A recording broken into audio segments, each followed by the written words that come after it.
In this video, I'll be teaching you guys how to make delicious carrot muffins. These are the ingredients we'll be using for this recipe. In addition to these ingredients, you'll also need to add a sweetener to sweeten the recipe. So let's start.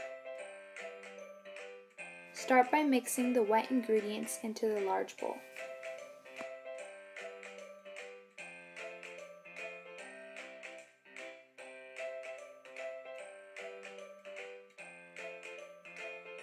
Then add the rest of the dry ingredients. Add the almond flour,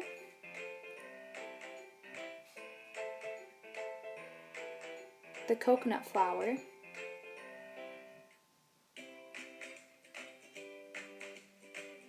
the spices, the baking soda, and the salt.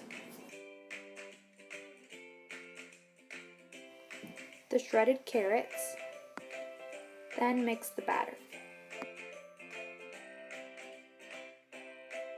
Then pour the batter into 4 muffin tins.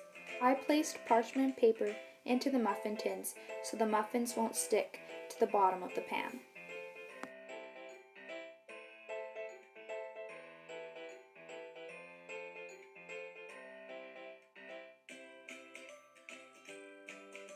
You want to bake the muffins in the oven for about 20 minutes at 350 degrees Fahrenheit. So these are how the muffins look like once they're out of the oven. I hope you guys like these muffins. Enjoy them! Thank you guys so much for watching this video. Please like this video and subscribe to my YouTube channel.